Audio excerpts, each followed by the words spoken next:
Hey there, Mark Brown. This weekend I was at an NSA event and I met one of the most fascinating people I've ever met in my life, a literal human lie detector. We can say whatever we want, but she's reading your face. It's not even Oh, fair. oh my goodness. I have to be very careful today then, Darren. But I tell the truth, I'm very curious to know what it's like to be an unforgettable human lie detector. Let's find out. Anyone can give a presentation. Few deliver unforgettable presentations. What's the difference? You're about to find out.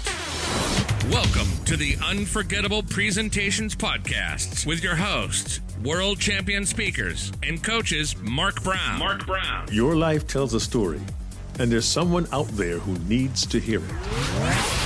And Darren LaCroix. Stage time, stage time, stage time. Ready for some powerful presentation ahas? Let's dive right in. So, Annie, welcome. I've never had someone in studio before. I'm jealous. Everything. I was just, Mark, the content was unforgettable. I'm just sitting there taking notes, absorbing it all. And even I got to drive her to and from the hotel site. And I was like asking questions. I was fascinating. Oh my gosh. Thanks for joining us. Thank you for having me. I'm thrilled to do it in person too. Well, I gotta tell you, Darren, when I think of someone being a human lie detector, I'm really curious as to what that means, as I'm sure our listeners are as well. How would you define that succinctly, Annie? Yeah, so I actually am an anthropologist, and I've lived in 9 countries. I've studied 8 languages through immersion. And I've spent my life trying to figure out what people are saying when I haven't understood the words. So I did a coding certification called the Facial Action Coding System. It's called FACS. And I can numerically code the 10,000 different muscle combinations in human expression. Wait. Did you say 10,000? Oh my goodness. Tell me more. So there's this whole system for coding and specifying and doing a numerical coding of every facial expression. So if I do this facial expression, and someone else can code it, and we can write a numerical chain that shows exactly what that facial expression looks like. And one of my counterparts could recreate that to the degree, even without looking at my face, just through the coding. So when I had kids, I had this obsession of making them safer than I was as a child. I had a rough childhood, and a lot of what I saw wasn't acknowledged. Some of the abuse wasn't acknowledged. It wasn't acknowledged right after it happened even. So I became obsessed with 2 things. One, proving what I knew to be true, and teaching others how to avoid dangerous humans. So when I had my children in Singapore, my ex-husband is Swedish, and we spoke Swedish at home much of the time. So I could take my American kids out in Singapore on a daily basis and live narrate human interaction in Swedish. My thing was, what do you see? What do you see? What do you see? And they would be like, wow, her cheeks are doing this and her mouth is doing this. Okay, what happens when he leans into her space? Well, she shows disgust and contempt. What happens when he says something funny? Oh, well, now she looks more relaxed and her shoulders go down and she's tilting her head a little bit. So we would do that every day of their lives. And they ended up really teaching me a simplified way of expressing these facial expressions. And that's what I now travel all over the world and teach. How to quickly learn how to read facial expressions on other people's faces.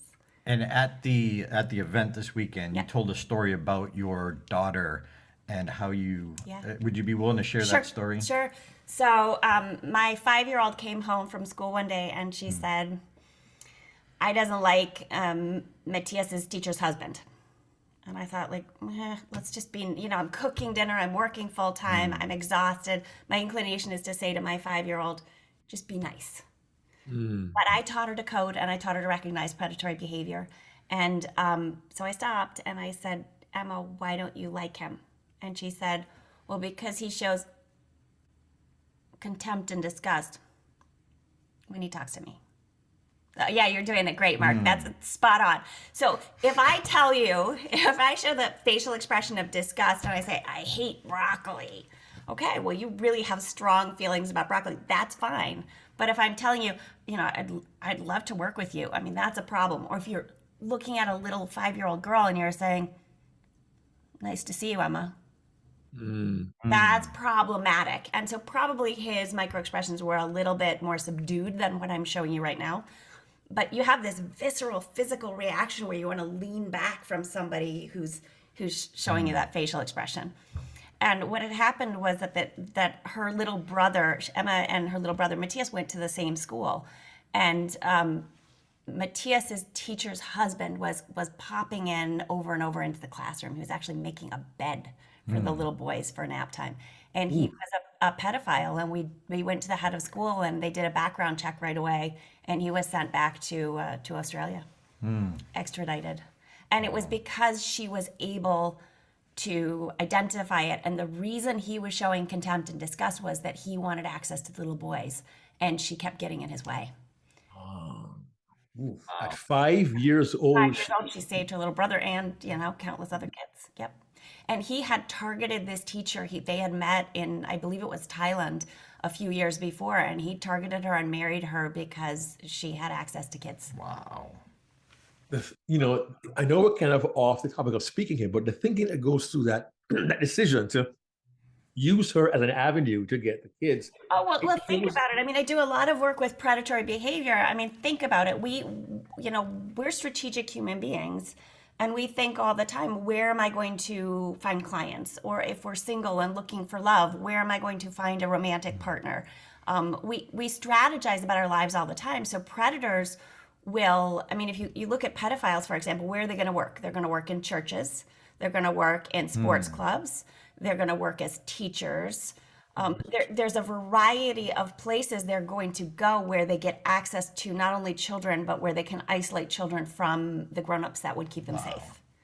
So they are overrepresented in all of these organizations that are where the organization is focused on the children's well-being. Well, why I find this also fascinating is, and I'm sure there are those wondering, hey, Mark, Darren, we're discussing speaking and business. How do we tie all that in? Well, the first thought to me is, I know many of us as presenters, particularly when we're emerging, we are eager to enter into relationships, to network with people who we think are going to help us and advance our careers. Yeah. But if we don't know how to read their expressions, we might find ourselves entering into a relationship Yes, or saying yes to an assignment that won't work. That's exactly right. So one of the things I'm really focusing on, and I'm focusing on, it was a hard thing for me. I've been asked for years and years and years to write everything down. And I think there was a frustration because most of my clients are white men from 40 to 60. They're usually managing directors, CEOs. I work with their teams, their boards. And the books that they put out into the world and that they consume are often these sort of bite-sized chunks, which are great books. It's just not the way I would write, and it's not the way I teach emotion. So I finally got my head around who my target audience is, and my target audience is my girls who are 18 and 20, and me from the age of about 20 to 30 when I was making major decisions on who to align myself with in terms of friends, who I trust, who are the people that I not only can lift up, but that will be reciprocal and lift me up back. Which kind of employers do I want to work with? So many young women end up working for at least one employee or colleague that's really creepy, that that doesn't have their best interest at heart in any way, shape, or form, but even work colleagues. And then trying to figure out that romantic piece of love. Is this somebody who deeply cares about me or just wants me because they find me attractive, or wants me for power or money or, whatever it may be? So that became my obsession. What would I have wanted to learn, and what my daughters have learned mostly through me, but my daughter's friends, who I also love deeply, and I haven't had as much time to communicate. They come over and they ask me question after question after question. So everything's really about being safe and aligning ourselves with other people that are sort of what you were just saying, worth our time and money and love. Yeah. Who wants to have a reciprocal relationship where we lift each other up rather than just a transactional relationship where we take as much from the other person as we could take? Darren, I don't believe I've ever told you this. Please don't hold that thought. I want to close that particular piece of our conversation because I didn't tell you this, but years ago, I was asked to deliver a sermon at a Baptist church in Connecticut. I was there 3 different times over a number of years, and I was asked by a fellow Toastmaster who knew I could speak well. And I'd gone to this church to deliver sermons a couple of times. The last time I was there, a gentleman, young man and his wife, probably in his 30s, a bit of a garish suit on, a little bit overdressed, a little bit, above everybody else. And during the time of fellowship after the service was over, he approached my wife and me and said, "You know what? I would love to finance your ministry to travel across North America. I'd love to do that for you." And there was something in the back of my head that said, and I wanted to bring that story to you, Annie, because I want our listeners and our viewers to understand it is valid for us as presenters, particularly if we're going to enter into a relationship with a bureau, with a sponsor, to be aware that in these conversations, you could be putting your career in the hands of someone who does not have your best interest at heart. Is there a question for me or a comment on this? I didn't show you his face because I could just figure something was off, or the way he spoke with a fake smile on. You're showing the micro expressions of disgust and discomfort. Yeah. Disgust and discomfort is the same thing, basically. It's a facial expression. So this is disgust. I teach it all the time. It's one of the biggest expressions. And it's that it's L. If you go to Jimmy Fallon and you say like, "Oh," you can Google Jimmy Fallon. It's a great way to practice it because he pretends to be like a 7th grade girl who's really girl. Yeah, L. But it's a great way to practice it, just to see it over and over again. The macro is this. It actually shuts off the nasal passages almost completely. So if we smell our coffee in the morning and then we make this face, we can smell a lot less of the coffee. It's to stop us from inhaling something that's poisonous.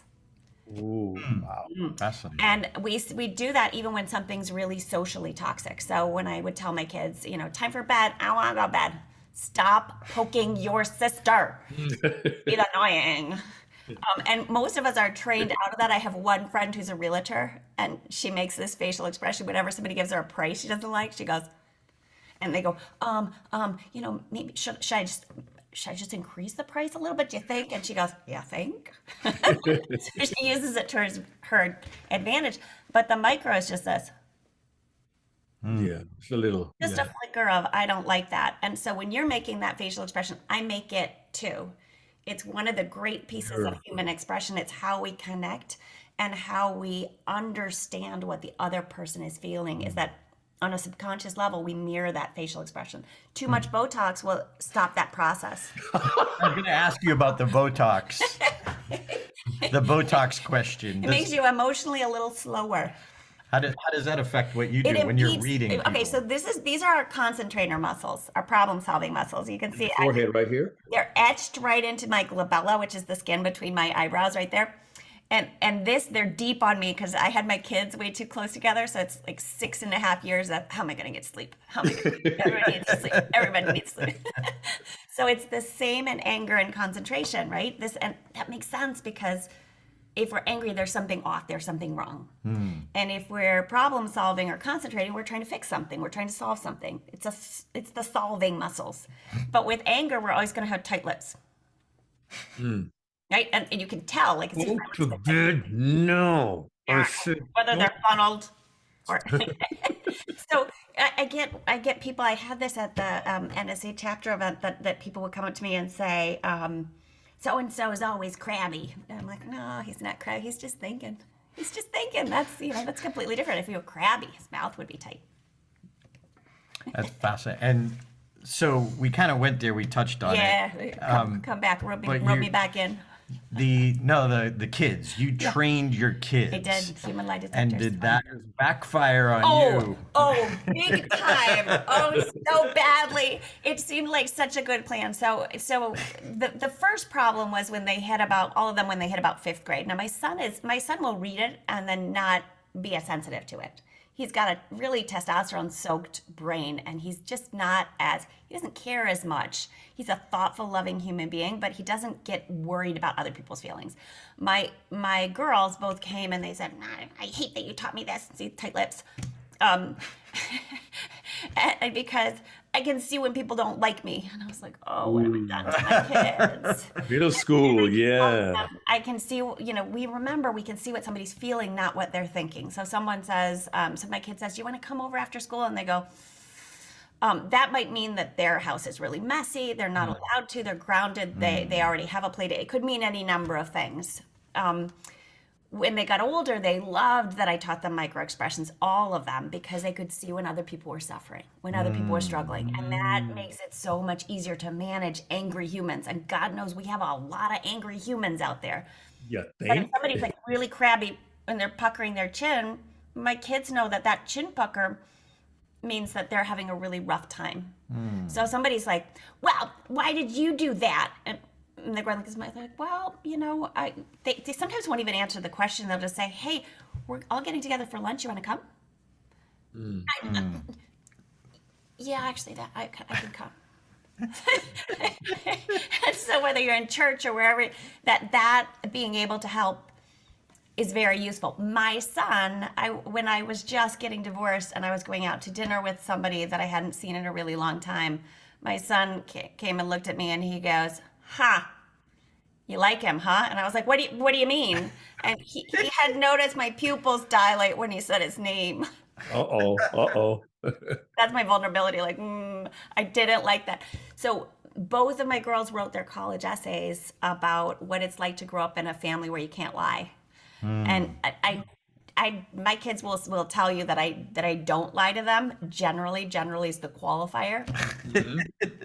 I generally don't lie. As soon as somebody adds a qualifier in a sentence, they're usually lying. So I try very hard not to lie to my kids. But and when I do lie, I'll preface it with, like, when I got divorced and I said I was going to start dating, I said, do you want me to lie about it or not? And they were like, yeah, we just lie. Please lie. I don't want to know. So yeah, it absolutely backfired because I have no privacy. None. And there's the vulnerability. Like, this is suppression. Like, I could talk about that for hours, but I don't really want to. Vulnerability and suppression. And if you're listening to this, check out the YouTube version so you can actually see her expressions. We're trying our best to explain them to you. However, if you want the full frontal Annie expertise, The full experience. check out the YouTube version of this. You'll never be the same. Sorry.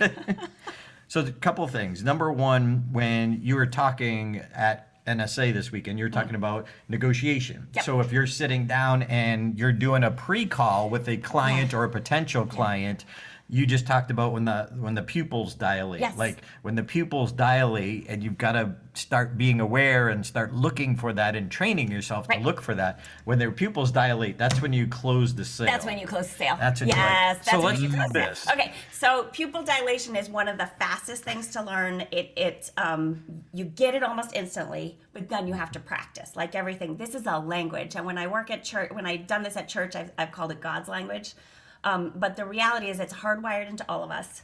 We are physical human beings. Even if we're born blind, we make the same facial expressions. Our bodies are wired the same. It has nothing to do with culture, language, ethnicity, who your parents are, how you were socialized. Even if you're born blind, you do the same facial expressions.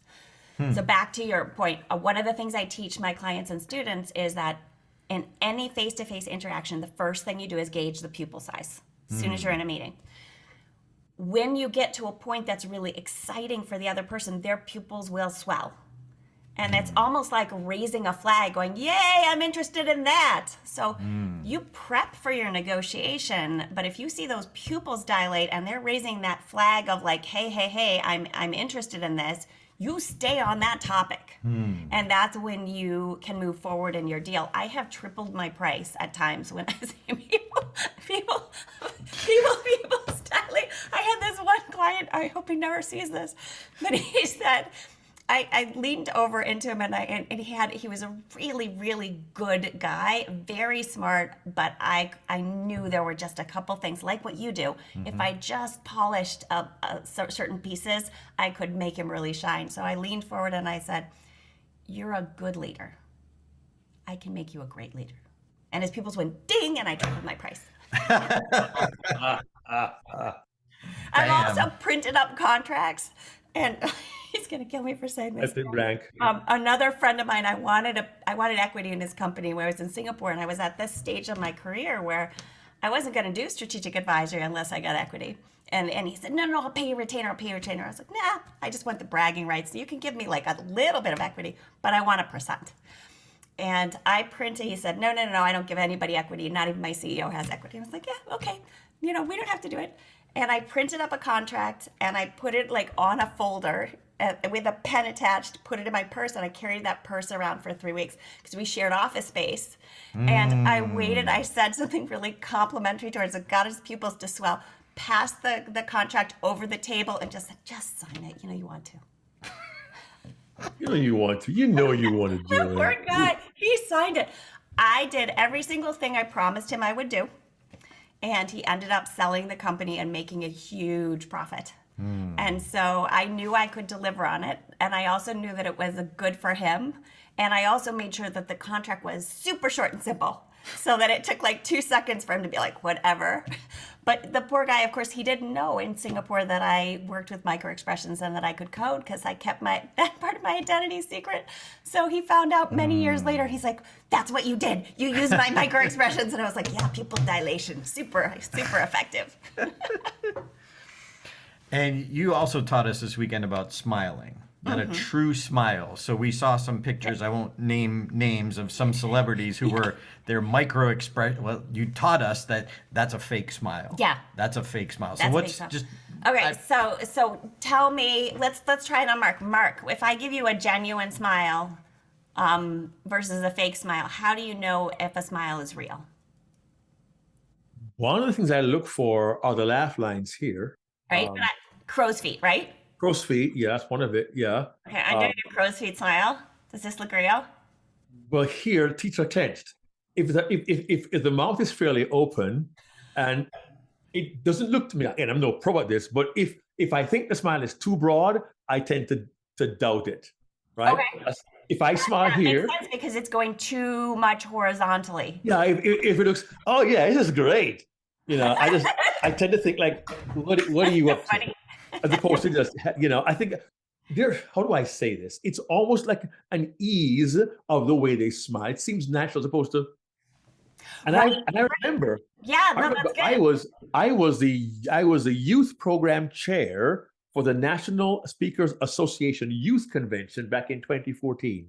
And the last night, we all had the kids get dressed up and they have photographs being posed for. I left the room to meet Darren and his new girlfriend that day, I remember too.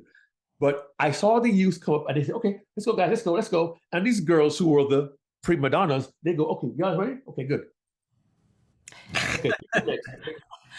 And it looked, I'm like, really? Right. It was so fake because it was so broad. What I did, those who are listening, what I did was I took a pose and just had a big old broad smile that was all mouth, all cheeks, no eyes really, but it was just so fake. So for me, the crow's feet, long answer, crow's feet, how broad the smile is and how close the teeth are, if they're clenched, it seems fake. That's what I look for. But Right, and as soon as you said fake, you went like that. You should Yeah, do like, that, right? yeah. Right, because you don't like it. You don't like fake. Fake doesn't feel safe. It doesn't feel good. It doesn't feel friendly. what did I miss? When I was training my kids, and we were out in Singapore, speaking in Swedish, having these discussions, and I would talk about some of the things that you talked about, and make the point that all the different pieces of the smile. And finally, my 4-year-old Emma, who's always just so spot on, she goes, she's 18 now. She goes, Mama, you don't have to look at all those different pieces. You just have to see if the skin here is fat. If it's fat, they're happy. Oh, wow. I know. Wait, are you saying too what? You're saying the skin under the eyes? Right. Is it fat? I was like, hold on a second. And this is, these conversations that the 4 of us, me and my 3 children, have had for now close to 20 years, has really is the foundation of what I teach, and the reason that I've been able to advance so far in my profession is because we've had these constant conversations. So really, I could teach you a bunch of different things, and there's a lot that you said that's spot on. But the reality is, all you have to know is that in genuine joy, our infraorbital triangles, our cheeks pop up. They lose gravity. And that makes this skin that's normally pretty flat bulge. So it's okay in that scenario to have bags under your eyes then? We call them, Rebecca Barr, who's one of my clients, has now dubbed this smile bags. Smile bags. Okay. Yeah. I'll take them because They're it's smile funny. bags. Darren and I do a program. And that's joy. And it's really funny because I just wrote something about this on LinkedIn that especially women are like, but when that picture, it's terrible because you can see these bags under my eyes and my eyes are these tiny little slits. But really joy is we humans love joy. We're not looking for flat and polished. We're looking for real connection. We're looking for humans who love us. We're looking for genuine interaction, genuine connection. So very, very, very many humans are incredibly lonely, and boys don't really know what you look like if they feel like you see them. Human beings want to be seen and known. And if we're not seen for who we really are, we never experience the feeling of feeling loved. So it's one of the reasons that when somebody will talk about a difficult relationship with their parents and say something like, well, my mother or my father never really knew me. If somebody never really knows us on a deep level, we don't ever feel loved by that person. So we have to feel seen and known to feel loved and connected to. And do that with people that show us a lot of joy. I mean, there's nothing more attractive or appealing in any human relationship than somebody who likes us back. That makes Darren vulnerable. He puts his chin. Yeah. When you mentioned the joy bags, Darren bags. and I do programs together. And in one particular program, he shows two photographs. One is a fairly long shot of him outside Mother Teresa's house with two security guards. And he says, what picture is better? And he zooms in and you could see the eyes, you could see the expression on his face when he was, he had his pose going, but you could see that more clearly. And then another slide he shows a close-up. He says, who's smiling? And you can't see his nose or mouth. Right. But it's a smile. Right. All you have to do. And you could see the laugh lines and the eyes. And he says, that is a genuine smile because you could see. Darren, you didn't tell me you knew all this before, man. Not from the level she knows, man. That's why I get all jacked up because I love this. I love body language. I love expression. I love the micro expression. We were talking about the TV show Don't Lie to Me. Lie to Me. Yeah, I've heard of it. My favorite because of this. Yeah. Like your teacher was involved with that show, right? Yeah, I had a teacher that was involved with that show. Yeah, absolutely. That consulted. So Mark, one more question that I would wonder for speakers. So if we're telling stories, do you have any insights on how we can try to be more authentic, able to tell our story where we're connected to the emotion of the character so it seems like a better story? Well, so I'm a big fan of, I made the mistake of teaching some actors who I absolutely adored that I knew growing up, and they were so excited about doing this, and it was fairly early on when I thought, yay, I'll just do this for fun. And the problem was when we got too technical about what the facial expression looked like, they would kind of get out of their own heads. And it was just like, okay, now I'm going to manufacture this facial expression. And, we know when it's wrong. Our brain knows when it's off. And so the only way I believe to be genuine is to actually feel the emotions. If you feel the emotions, we are wired to show what we're feeling. And so that's why people ask me all the time, okay, but I want to work backwards. I want to know the facial expressions that will be appealing. Okay, well, then you have to live that in your brain, and your brain will do it automatically. That's a knowing smile. You do that all the time. You're like, yeah, I know that. It's like that one. You're like, yes, I'm that's being read. I'm constantly being read. I'm glad I'm a nice guy. Otherwise, you probably wouldn't be here. Right? I had a guy tell me he's a mostly nice guy recently, and I was like, oh, you're not a good guy, are you? As soon as you add that qualifier. Yeah, mostly. That's the point about reliving the experience. Because Darren and I have been teaching for a while that if you don't try to manufacture the emotion, But if you can recall and relive the experience, Your face. then it becomes more genuine, because people try, friends, hear me. Don't try so hard to be perfect on stage and become the dramatic speaker who touches the hearts of the audience. If you can relive the experience, then the emotion becomes genuine. That's exactly right. And then I also have this trick when I get nervous. So two things I do before I go on stage. One, I remember that I actually can my content. I know my stuff. I genuinely believe I know my stuff better than anybody on the planet. Confidence. And then so I'm confident in that I have something to give people. And so when I go up on stage, my focus is on what I can teach them. And that gets me out of my head as much as possible. And then it doesn't get me all the way out of my head, because like any other human being, I have ego and insecurity and all of those very flawed, very real pieces of humanity. So I do, if I'm lucky, I can use a couple people in the audience that I've already connected to and already spoken with. I'm much happier if I have a couple of friends in the audience that I can look at and have that conversation just with that individual person. So I will, I'll talk to everybody, but then I'll specifically make eye contact with somebody that I feel really safe with, and that resets me. Well, I have a question for you, again, specifically for speakers, from the perspective of the speaker. Darren and I have been blessed to have experience on the platform. I got a call today from one of my daughters. I have all these daughters who had just done a keynote for a company out in Illinois. And we had a nice talk about it. And she admitted to her inexperience as a presenter. Here's the question. As presenters, sometimes we get audiences that are feeding us some really unwelcoming expressions. And you said earlier, Annie, we have egos. Yes. How do we then, seeing these micro expressions in front of us, how can we still stay unforgettable? How can we nail it on stage under those circumstances? That's a great question. Look, I'm 51 years old, so it's easier for me to feel confident and comfortable with that kind of thing than it would be for my 20-year-old daughter or my 18-year-old daughter. So take it with a grain of salt. What I'm saying is that I genuinely see it as a challenge. Just remember, like, the people, I walked into an event once and everybody was angry. They were so angry. They were angry.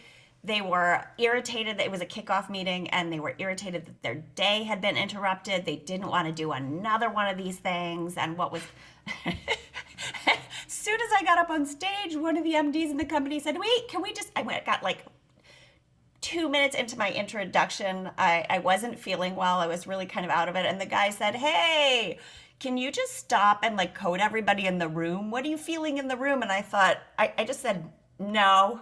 I went on. Wise.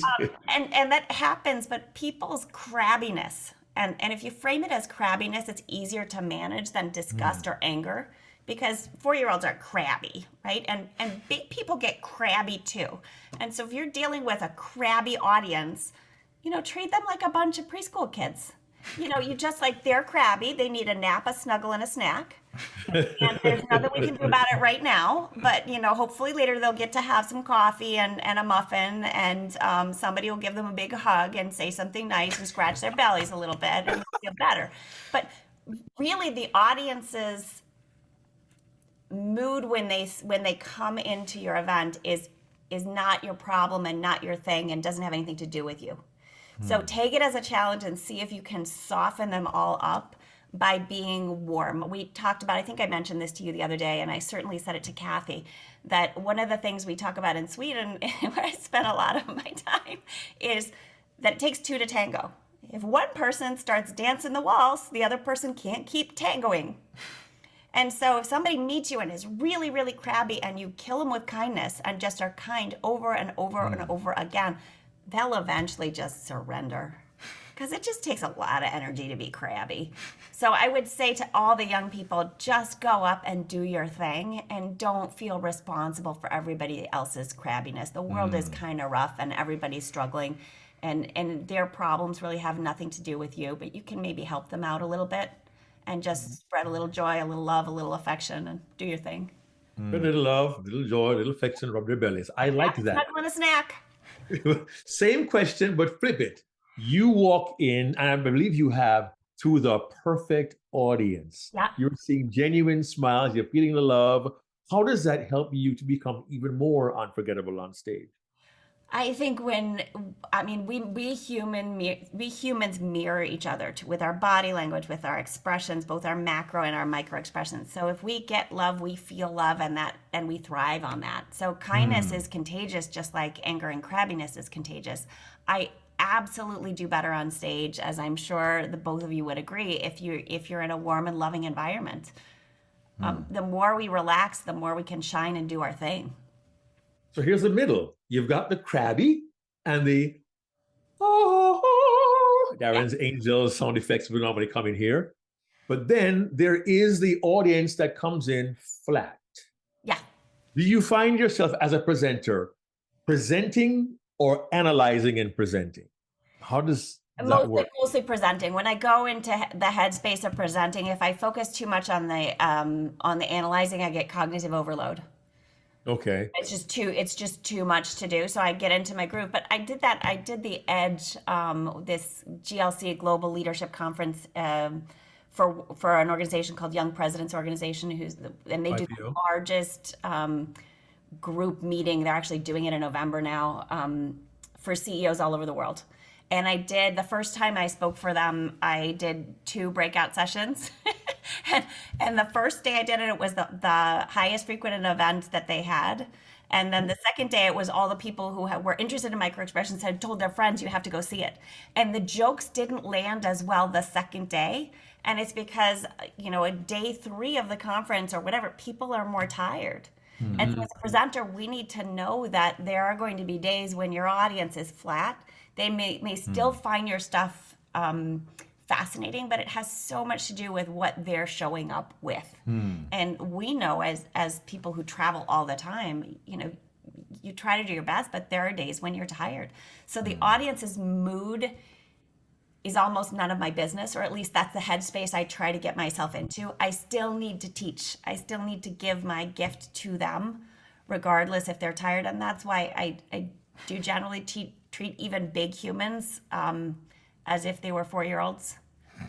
Intellectually, but just, we're these little people inside these bigger, older bodies. It's not like you get less vulnerable as you age. In fact, now you're not saying be condescending. You're saying not at all. Intellectually, all the stuff I do stimulates our intellect, but just remember that we human beings are, we're not immune to being needy.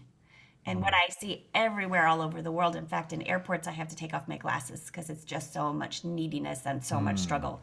And I find Vegas, oh my goodness, the disassociated gazes, the puckered chins, the like, oh my God, I've kind of given up on life. I can't wear my glasses out in Vegas. Wow. Yeah. Well, last question on that theme. And I guess I'm asking you to confirm that I'm thinking correctly about the don't be discouraged piece. Because again, the phone call I got this morning, she said, it was a tough crowd, Papa Mark. It was a tough crowd, her exact words.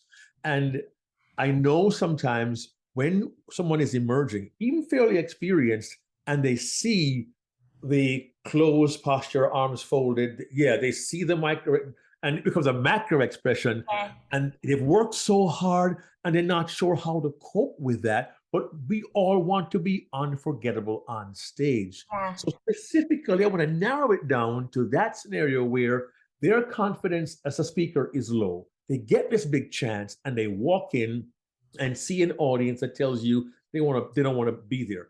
Case in point, I spoke at a school 2 weeks ago, 10 a.m. in the morning. They're in the gymnasium, juniors, sophomores, juniors, seniors. Okay, they're in the gymnasium, 400 kids on the bleachers, and there's a senior on the back bleacher, and he is laid out, and he says, I'm going to sleep. Yeah. I'm an NSA, CSP, world champion, right? So I say, you know what? I won't invest the time worrying about him when I've got 185 people who want to hear me. But the person who's new for the first time, how can you encourage them in that scenario, Annie? Yeah, I mean, so first of all, let's have some compassion for the poor kid that is so tired. He just can't even sit up. Like, poor sweetheart. He just, he's tired. It has nothing to do with the speaker. Even before the speaker stands up, he's like, I just need to sleep. You don't know what's going on in his household. You don't know the kind of pressure he's under.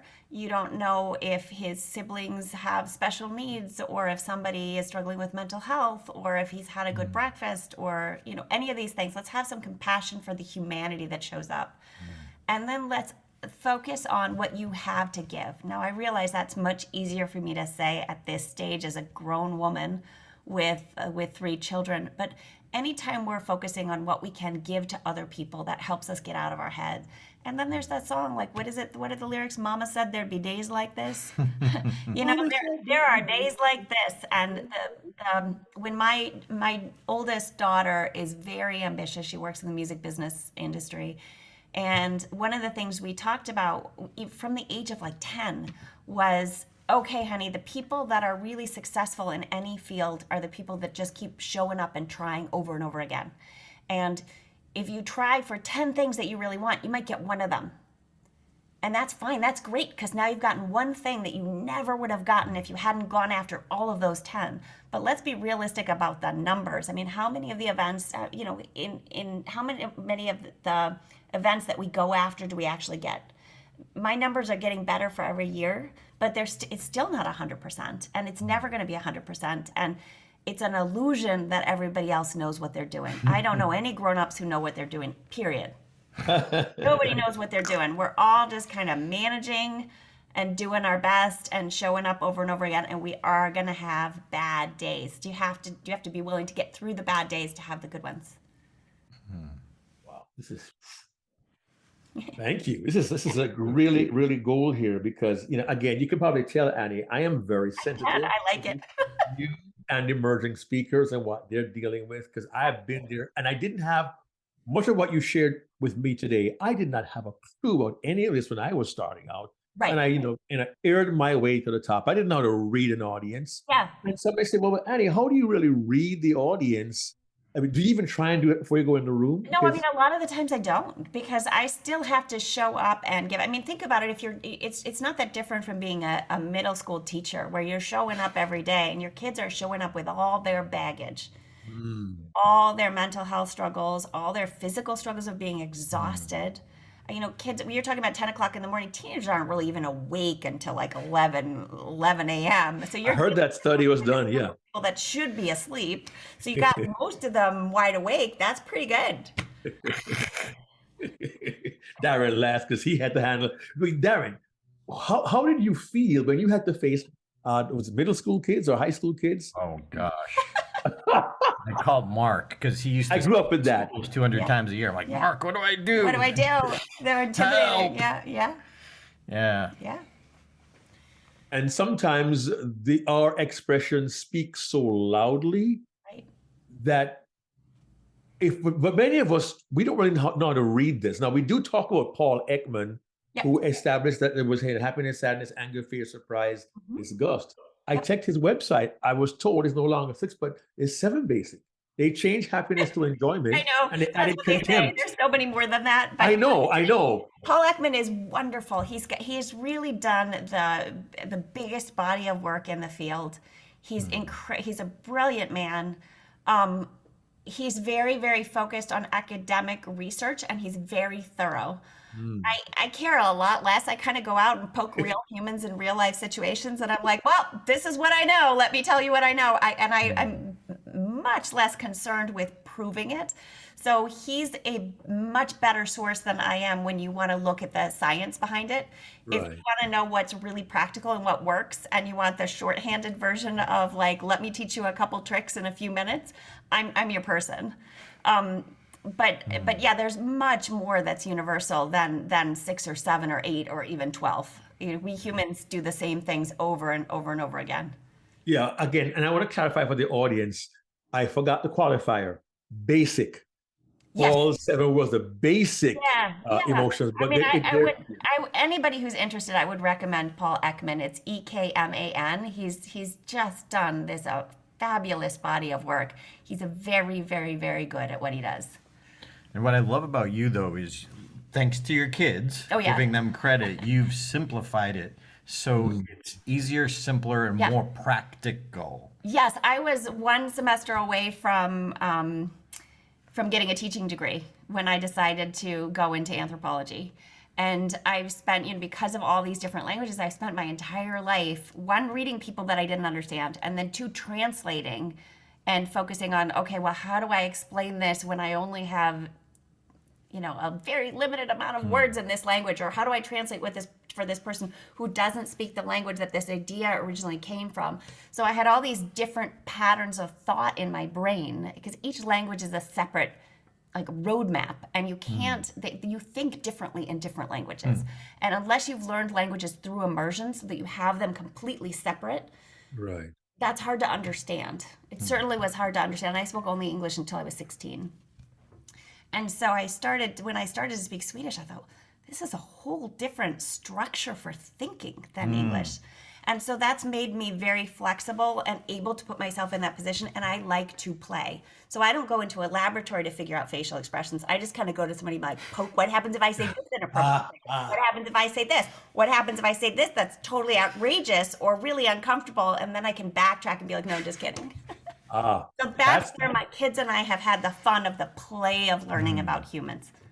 And Darren loves to point out, I think it was George Carlin who said, it's writing comedy is like going on a field trip, not being in the laboratory.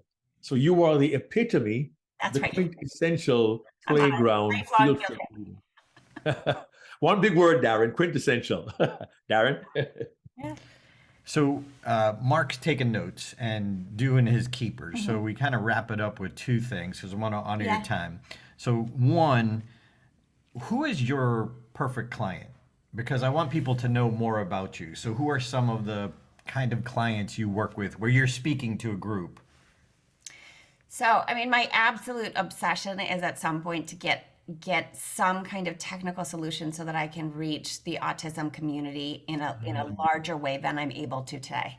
Because I can, for somebody who has the kind of autism where they're good at pattern recognition, I can help improve their lives so that they have better ability to make decisions of their lives, so that they're included professionally, romantically, platonically in ways that they might not otherwise be included. So the autism community is really big for me. And then I just do everything from high stakes negotiation in corporate to teaching children how to recognize predatory behavior. I do a lot of that. I'm doing something at the end of the week with a large group to teach how to recognize predatory behavior in an interview process. So safety, security, helping clients stay safe. I do a number of humans where I do their strategic advisory, because I did 20 years. That was my actual job, was strategic advisory, and I kept my micro expressions ability completely secret. So I still do that. I will only do strategic advisory when I'm extremely emotionally attached, because I found that I can catapult people's careers, and I'm unwilling to do that unless I deeply, deeply care about the person and their mission. Do you have any dream audiences, like convention, conference? Yeah, I like big audiences. I just like standing in front of 1,000 people. I like the show. I like the play. I like to make people think about things that they've never thought about. And I think that if we can better read each other, it's much easier for us to be forgiving and kind. So that piece matters to me. I mean, when I met you and learned about you and chatted with you, even in the drive, I was like, okay, how can we let the world know about Annie? Thank you. So Yeah, and I want to be on Jimmy Fallon. sweet. Well, and then last question, as Mark tidies up his notes. If you were sitting down with a presenter over coffee, just one person, they were eager, and they desired to be an unforgettable presenter, what advice would you give them? To share as much of your humanity as possible, to figure out what piece of your message you can be real and authentic in. Because I think we humans are just desperate for real. We're so tired of the polished poison plastic. That doesn't do anything for us humans. We don't feel seen, we don't feel loved, we don't feel connected. go out there, and even if you're insecure and even if you're just starting off, share what's real, because that's what we need from each other as humans. Wow. Bam. Man, that was so powerful. And I've got a few nuggets from Annie. How do I say in Swedish? Sarnblad? How do I say that in Swedish? Sarnblad. Sarnblad? Okay, I'm trying. Yes. That's great. You get a Jamaican living in Georgia trying to speak Swedish. That's a bad recipe altogether. No problem, man. Okay. A couple of ideas for us to remember. We're all wired with the same facial expressions. And in the meeting, look at the eyes first. And when those pupils dilate, triple your price. This is what close the sale. Okay. Humans want joy. They want human connection and they want human interaction. Give it to them. They want to be seen and known. We want to feel loved and connected. And we can do that in our interactions. Mm-hmm. When we genuinely feel the emotion, the facial expression will show it. Yes. Focus on what you have to give and to share. Get out of your head and be honest with your audience. Their mood is not really your problem. Mm-hmm. Be kind to them, be compassionate, and love them. If we can better read each other, we can be more forgiving and kind. So share as much of your humanity as you can. Be authentic, be real, and love your audience. Wow. Yeah, that was a great summary. I was like, who said that? Mark's the best at summaries. And how would people reach you? How would people find you? Yeah, you can just, LinkedIn is actually the easiest, just to look at Annie Sarnblad at LinkedIn and message me. Boom. And that's Sarnblad, Annie Sarnblad. Wonderful. Darren? Thank you. Nice. So thank you so much Thank for you being for with having us. me, both of Thanks you. for coming to our chapter. Thanks for doing this for me, Mark and me, and our listeners. And please, go check out what she's doing, how she's doing it. If you know an audience that she should be in front of, I can see it. High stakes negotiation, Yep. Huge. Just what we learned at the chapter that we didn't cover today. Awesome. And obviously taking care of predators. And I love the story about your daughter coding She's the phenomenal. guy and outing him. That's amazing. Well, that was the first one only. I mean, we have stories, we have some stories. Yeah. And then I love too that it came back and bit you in the butt that you're out of your own kids. Boom. So Annie, thanks for being here with us. Thank It was a you. pleasure to have you. Join us next week. And if you're listening to this seriously, just for Mark's entertaining expressions, go check out the YouTube version of this episode. Thanks for being here. Tune in next week where we'll help you be Unforgettable. Hey there, this is Darren LaCroix. Thanks for checking out this podcast episode on YouTube. If you want all of them, not every one is on YouTube, check out your favorite podcast platform so you don't miss an episode. Keep being a sponge so you can be unforgettable. Check out StagetimeUniversity.com, where good presenters become unforgettable.